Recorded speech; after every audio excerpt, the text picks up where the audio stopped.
Okay, day 3 with Gordo. We're back on the boat. What's the plan today, Messiah? Well, Hey, the yotting Messiah. we're going to check the other engine. we know who the mechanic is out the two of us, don't we, Gordo? Yeah, you do, I command. It all works a treat. We might go over the other engine to make sure that's all tight and we don't have broken bolts. Fortunately, we have a spare.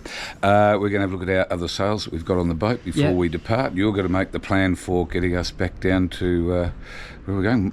Manly, Brisbane, yep. And our night sail and lunch somewhere. Cool. Sounds like a plan.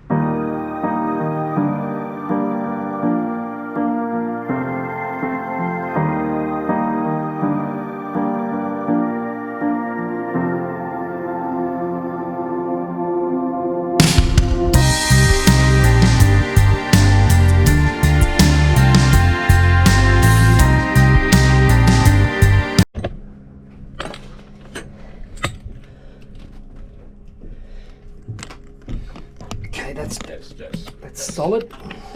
The odds of that happening are. And we're just checking that bolt's there. And that, do you know what though, Gordo? That belt. We might tighten that a tiny bit more because that's just a little bit. When I first got the yacht, I tested that and it was a tiny the same, so it's always needed. Do you think we should just quickly tighten that? It's going to just probably half a turn. Oh, that's good. A little bit more, and I'm happy. Yeah, and we don't want to over tighten either. You'll know if you've over tightened. You have an engine, you've got a Yanmar rather than the Volvo. It's a sail drive setup as we have here, which is the gear rods out the back. On the top of the gearbox, we've got a little brown bit, that's how we check our gearbox oil. Yep.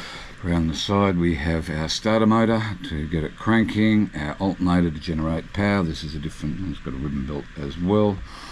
Our heat exchanger, which is effectively the version of the radiator, and we will be pumping salt water through that and out the exhaust pipe. And that's why we make sure it's coming out when we start the motor, right? Always. Because if that's not, the engine will overheat. Correct. Basically, yeah. We won't have any water to cool the coolant, which is running around inside the engine. Gordo's just shown me things like we're going to look at the fuel filter just to make sure that there's no water in it. That's where you'll see it, if you've got water in your fuel, which is bad. We're just going to identify some components, which is going to be very helpful moving forward. We go wobbled. Yep, and that stands for water. Yep. Oil, belts, which we know about, bilge underneath, leaks, electrics, and diesel. Yep. So you reckon this is a good little? Yeah, I'm going to have this and more. Yep, this is a great toolkit. I do 90% of my work nowadays. What about a chainsaw? Do you need that? Yes. What for? Well, when you're on the beach and you're making your temporary shelter because you've been shipwrecked. When you swim to the beach, you take your chainsaw. Dude. You got me? I'm getting you back. Dude, have some belief in your students. Come on. Yeah. The joy. This boat's got plenty of room in the engine bay. Okay, so sail drive oil. You're going to bring it in here. We'll check that. Okay. So we're going to lift it out. We're not going to worry about wiping it, are we? Well, we'll just have a look. Seal in there. And then I'm just going to drop it in. You drop it in and lift up. That's how you check how much. Yeah, we're up the top. I can see it. That's looking lovely. That's good, and it's nice and clear, which is good. Yep, perfect. Yeah, we want water in there and the basket. No, I know that. No, there's water. Okay, that's looking good. Actually needs topping up. Is this the rate? This is the coolant. No, it does not need topping up. Well, it's halfway. Coolant overflow. Yep, halfway. Okay. Full and empty. Yep. Okay, perfect. That's overflow. That's exactly where it should be. Okay, that's good idea. From there, that runs into your heat exchanger tank. Yep. Now, if this thing is higher than that, if you open that, all the coolant pours out. Okay. So you generally. So we don't need to worry about the coolant's fine then? No, all you got to do is check. Go, right, there's coolant. It's in the middle. Halfway between. Okay, perfect. Right. Where? This one here? Oh, this one there. Right, so there's our exhaust. Oh, that looks pretty good. Here's our anti-siphon device set up with the tube to drain down, and we'll look at where that goes. Sometimes that's where the water comes from. Okay, we're back in the starboard engine. That's the repair, which feels a lot better. We'll just check the sail drive. Yep. Good idea. Yep.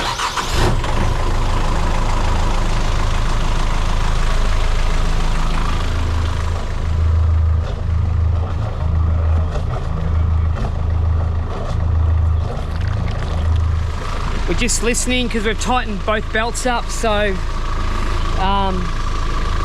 oil's good, sail drive oil's good, coolant's good. So the engines are all good, everything's ready to go. We're just going to try and fire up the watermaker for the first time, and Gordo's in agreement that we don't think it's probably going to work because it's probably been sitting for a long time. All right, here we go. So increase pressure. Yep, that's the needle valve. this all bubbled before, so I think this is all settled. Good. So what we now need to do is our pressure. There's our main pressure. So what we now need to do. Turn it clockwise. Turn needle valve slowly clockwise to increase pressure to 500 psi. When I turned this main power on, there was no noise. Does this unit need power? This boost, that should be set on. Turn on quality. Turn off both boost pump and main pumps. Shut Oh no, we didn't shut that. Shut that. We've just got some power. Where's that pump? Somewhere. It's just the same. Okay, we've found some power, so it's that one there. No, I'm not liking. Let's turn that off, please. Right. So that's driving this, because stuff's moving. This is a filter. Yeah, I want to find the seacocks. I want to know whether these seacocks are on. Where is our desalinator? There's our cartridges, and they look okay. I'll find out where, because we've got to get water in from somewhere. So that's going down to there. Do we have to turn these main or boosts on? No, I've got fucking nothing. So you open up the needle valve? Yeah, it's absolutely wide open anti-clockwise. Just trying to figure this watermaker out. It's all connected up to The water. That's the tank, obviously. Yeah, and here's our. So that's the power cord. So that tube, that's all part of the watermaker, isn't it? This is all part of the watermaker. How do we know if it's working though? Have we got flowing through it? I think there's water going into the tank. We'll find out shortly. Oh yeah, that's gone up. Yeah, that's because I wind it up. So you wind it carefully. Turn on the low pressure pump. Get it all running. Yeah. Well, just follow this, right? Yep. Yeah. And then we turn on the high pressure pump. Yeah. And we slowly wind this around. Watching there. And you hear it start to jiggle. So what about this? Yeah, I'm not sure about that. It's not quite perfect. So now we're getting that to come up. We can hear the load on the pump going harder. So now gently work it up. And we see we get to 500 and we start getting bubbles running through here. It's how many litres per hour. Up at the top bit it should be telling us our dirtiness of the water or parts per million. We're all good there. So what's good and what's bad? That's anything under 300 is good, and it should get down to about 100 or less. And what's it at? It's at 2037. Yeah, it's climbing at the moment. 100. Yeah, as we're pushing this. It's gone to 5. It's gone to 600. Yeah, that's because we're in here in a marina. Oh yeah, right. Okay. So we're going to turn it off. And then fire it up at sea. And so where does the water go? Into the tank. But how do we know it's clean? Because this tells you. And here's what's likely to happen. So we want to stay out here, because if we go in there, there's going to be fuck all. We see how it's swinging around to the south as the evening goes on. In fact, that's Thursday morning. So we're just getting ready to leave. I've made a passage plan on avionics. The wind's an easterly, so we're basically just heading straight down and dodging a few things. 52 nautical miles. Probably going to be sailing at about 6 knots. 6, 12, 18, 24, 30, 36. Yeah, we've got about 8 hours in front of us. Okay, we've just pulled off the dock. It's raining, no problem. The motor sounds good. It's no alarms going off. That's good. It's $1 million houses. Just doing 3 knots, taking our time, no rush. High tide is in 55 minutes and we should be crossing the bar in about 10 minutes, so it's all good.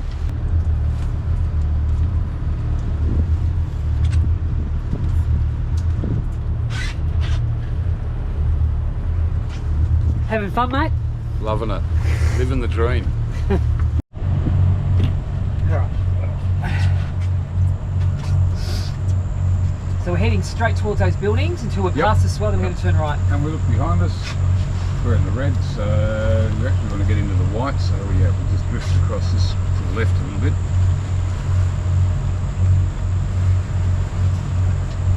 So, and we see there's gaps where it's all just happy and benign. Yeah. Just keep an eye on our depth as we go through here too, so you've got an idea for next time.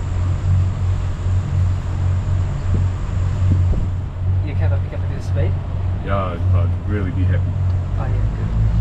So as we come out, we want to be having a fair bit of speed on. We know we've got depth, we know we've got enough tide, we know all of that stuff is,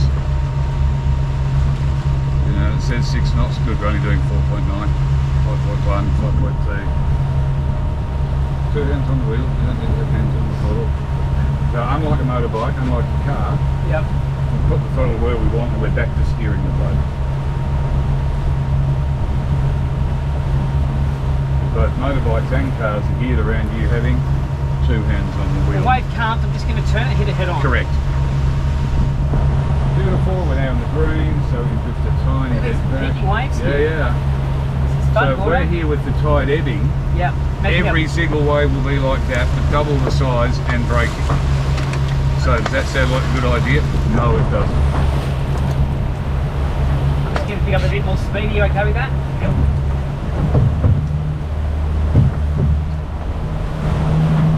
Good.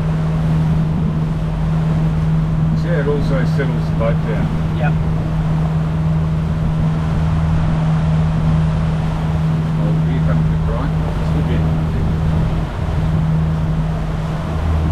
Okay, depth Part is... of the right, so we'll go a little bit to the right. Let's go to the right a bit. Let's go to the right a bit. Yeah, I'm right coming. a bit. Boat's going to take time. And we'll be on top of that. You can get very shallow very quickly, just over there. Yep. And aim for the big hill now. Gets us away from the nasty bit. Just going to turn it into this. Wait a little bit longer. We'll get there.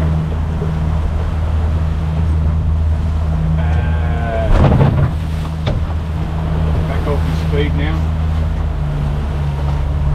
Try not to hit it square. Go come left, left, left, left, left. Coming left. Good, and then back to the right a bit. Good. See how we didn't go thump? Yep. Nice catch. Now see if we can turn in. Pilot boat's going that way, we can turn to the right now because he's right on the fucking way and he knows it.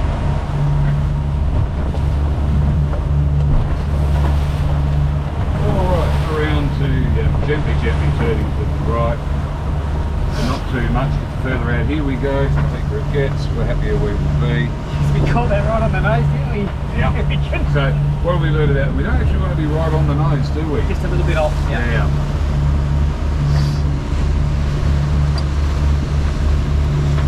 Much appreciated. This one. Look at this. Beautiful spot front.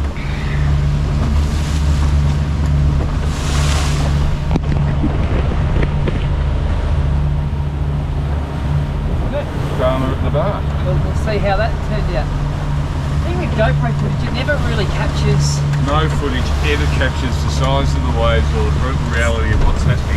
Still coming in though, aren't they? Look at this. Yeah. Yeah, so And you're the right. problem with that easterly. So I don't know if I caught that on camera, but it hit a couple of waves plumb, and that shows you why that you've got to come out on high tide, because if we come out any other time that would have been pretty gnarly. And it was pretty gnarly anyway, but it's good fun. It's quite lumpy out here. Goodbye Mooloolabah. It's really lumpy. It's a big swell.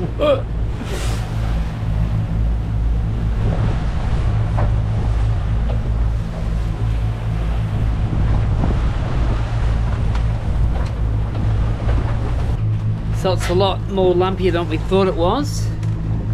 As you can see, there's only like 5 to 6 knots of wind, so just want to check that everything's secure. Whoa.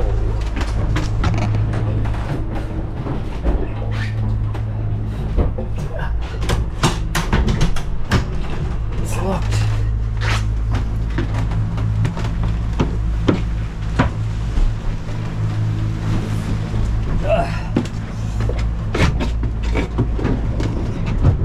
Oh.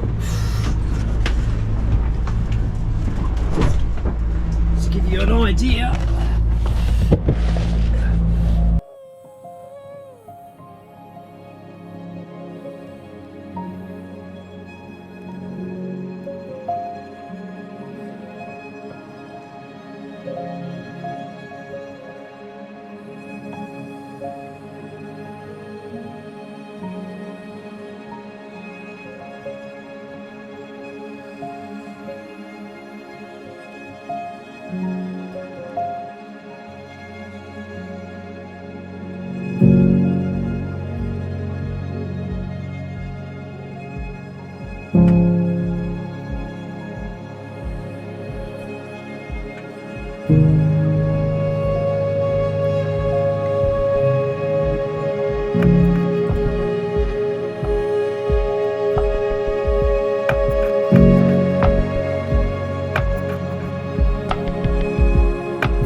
So I just, my rod just went bang, and then something's just eaten the whole line. Just that $50 lure's gone, and everything's gone. Why is that? Okay, I was biting the lure so hard, part of my tooth snapped off. This is bad.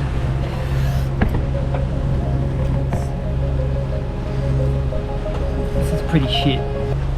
So just an update, we've been motoring most of the day because there's no wind. Got through the bar okay. Gee, it's been a long, like 10 hours. We had the sails up for some of the time. We're about 16 nautical miles away back from the marina back home, and the motor's running great. Obviously trying not to use the motors, but just in this learning phase I think it's important to. The sunset,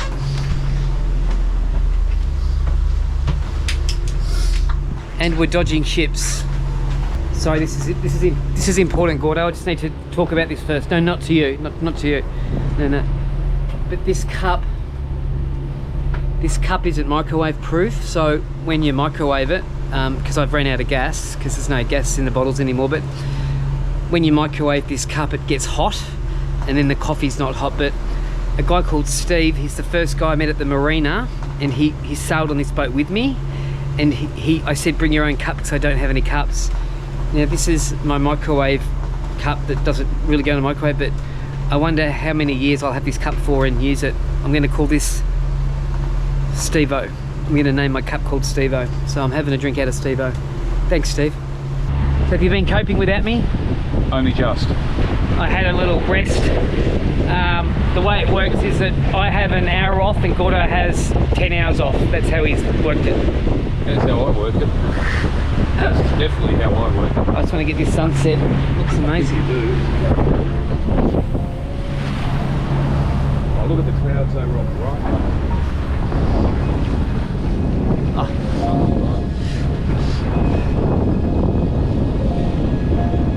Yeah, and the sunset like that, and I'm just going to stand with my back like I'm looking. Perfect. Yep.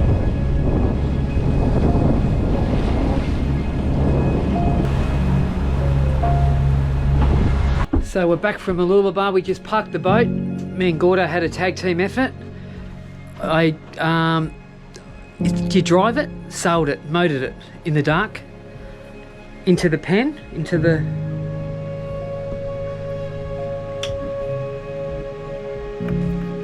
marina. pretty without incident, really. There's no wind though. Doesn't matter. Yeah. Doesn't matter how many times you parked the boat in the dark before. Well, I have never parked it, but I tell you what, my sphincter muscle is a whole lot fucking tighter.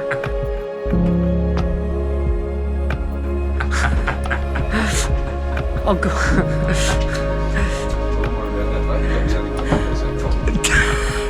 That wasn't very stressful at all. I think I'm still shaking, but we haven't. That's fourth time now. Haven't smashed the boat yet, so that's good. Good tuition. I wouldn't have done that without Gordon on board. That is a fact.